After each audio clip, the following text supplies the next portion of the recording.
It's been over a month since the death of Jay. His mother found him with a broken neck at the bottom of their staircase. Jay's head had also been caved in by an unknown blunt object. I've been in hiding ever since.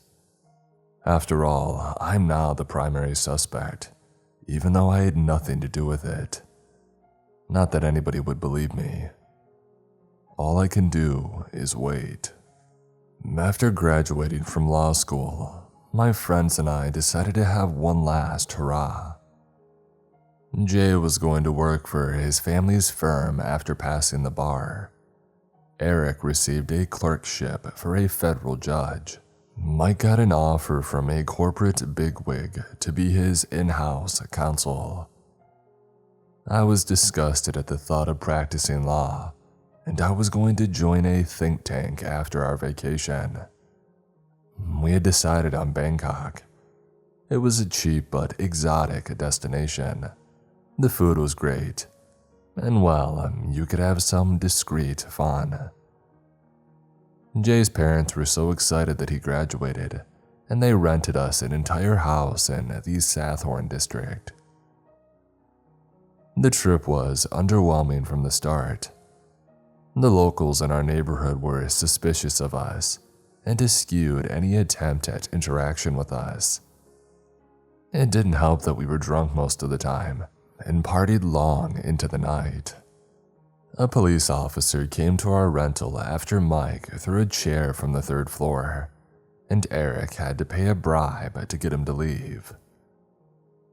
Pretty soon, we had burned ourselves out and became bored and grumpy. And then Jay met Bandy. Bandy, we called him Bandy, was a local high school student who couldn't have been older than 18. Bandy was tiny, even by Thai standards, and had cropped black hair and a spindly, prepubescent mustache. He was also comically bow-legged, and he would hop around when he got excited. Bandy spoke perfect English and soon became our liaison for debauchery. He brought liquor, weed, and girls to our house any time that we asked. He also refused any sort of payment. Hanging with his American pals was enough for him. When Bandy came to our house, he always entered the backyard to avoid detection. He would tap on the door 4 times and whistle like a character from Looney Tunes. Bandy loved anything America and was a more zealous patriot than his American friends. He grew up on propaganda movies like Rocky IV and Lethal Weapon. Bandy had learned English by watching those films, and he wanted to move to the US for college. Then he would marry an American girl and live out the rest of his days in peace and liberty. Mike joked that we could smuggle Bandy in our suitcases. We loved him that much. On our last night, we threw one final American-themed rager to show our appreciation for Bandy. This time, we handled logistics and told Bandy that he should come empty-handed. We waited in anticipation of his arrival, and then we heard the sign, 4 knocks and a whistle. Bandy's eyes widened once he saw what we had planned for him. USA! He joyfully screamed and shotgunned a beer with Mike. I don't remember much from the party. I must have passed on my room before midnight, but I was frantically awakened by Eric. Dude, wake up. Bandy fell down the stairs. We raced toward the stairs and saw Bandy's body crumpled at the bottom. Jay was shuffling the girls that we brought out of the door, and Mike was pacing back and forth like a maniac. I ran down to check on Bandy. He was still breathing, but his neck and head were contorted in a way that wasn't natural. His eyes darted around in a panic, slowly coming to the realization that he was paralyzed. Well, don't just stand there, I yelled. Call an ambulance. Jay came back into the living room. "Are you stupid? Adam, there's coke and weed everywhere. What are the police going to say?" Eric shook his head. "Forget that. We need to get him some help now. I'm going to call an ambulance." But before Eric could finish his sentence, Mike came in with a hammer and bashed Bandy's head. We all froze in shock. Mike, twitching from all the coke, took another deep breath before bringing the hammer down again. A sickening moment of silence followed before Eric and I started screaming. "What the heck, Mike?" I yelled. "What did you just do?" "What was I supposed to do?" Mike slurred back at me. "The dude was a goner. All I did was end his suffering." He then nudged Bandy with his shoe. Eric, Jay, and I all shouted at Mike and then argued about what to do next. "Oh, spare me your false righteousness," Mike sneered. "We all have futures to get back to. I will not jeopardize mine." Jay sidestepped Bandy's body and walked up the stairs. He came back down with a bedsheet and threw it over Bandy. Like clockwork, we worked together in silence to get rid of the body. We wrapped Bandy tightly in the bedsheet and carried him out the back door. Eric and I drove to the pier, stuffed some rocks into Bandy's pockets, and threw him into the river. His tiny body hardly made a splash. We quietly left Thailand the following day. Mike stared out the plane's window the whole flight, finally realizing the gravity of his actions. We touched down in the country that we called home, and the place that Bandy would never get to visit. Mike was the first to speak before we went our separate ways. "Hey, we did what we had to do, I guess." Mike would also be the first to die. They found him almost 2 months after we had returned from Thailand. Mike fell down the stairs, breaking his neck in 3 places. Police also discovered 2 wounds caused by blunt force trauma on his head. One of them was post-mortem. Mike's father said that we were the last to see him alive. Mike's dad claimed that they had only talked to Mike on the phone and commented that his behavior had seemed strange. Mike complained that he wasn't getting enough sleep and that he would hear odd noises at night. The night before he died, Mike made 3 phone calls to 911, but they were all disconnected. I skipped his funeral. Eric called me asking why I wasn't there. I told Eric that what had happened to Mike was the literal definition of karma, and I no longer considered any of us to be friends. Eric seemed hurt by my words, but he couldn't disagree. It was best to move on from everything, no matter how difficult it could be. Before he hung up, Eric asked if I had any trouble sleeping recently.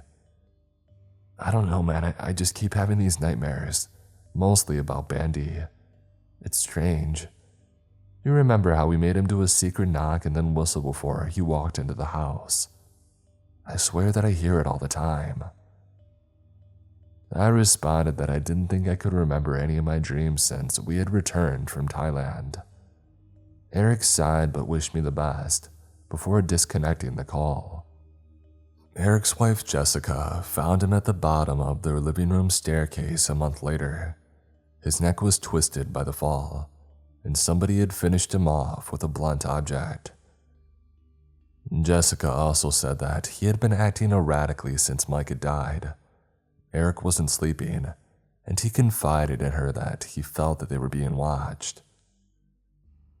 I decided to go to Eric's funeral since we were the closest. Jessica and I exchanged hollow pleasantries, and I was preparing to make a quick exit before I saw Jay. He looked like he hadn't slept in days.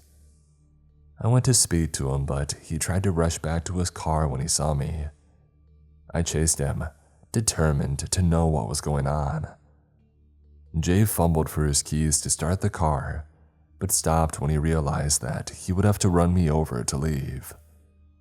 "Jay, talk to me, man. What is going on with you?"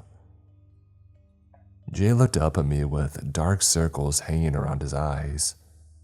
He had studied me before, saying firmly, "I need you to stop messing with me, Adam." I slammed my hand on the top of the roof. "What the heck are you talking about?" Jay shook his head. "I know what you're doing, Adam. I know what you're doing." He screamed so loud that other funeral goers started walking towards us. "I know that it was you, Adam," Jay said again, his voice quivering. "It has to be you." He then shut his car door and sped off. I turned around to leave and saw Jessica behind me. "What did he mean by that, Adam? Do you know what happened to Eric? Do you?" I bolted back to my car and drove home. A detective called me about an hour later to ask some questions about Eric. I offered some empty platitudes, and then I hung up the phone. I didn't know what was going on with Jay, so later on I tried to reach out to him, but every call that I tried to make, it went to voicemail. I didn't hear from him for another week, but when I did, I woke up in the middle of the night to a missed call from him. I tried to answer back, but the line seemed disconnected.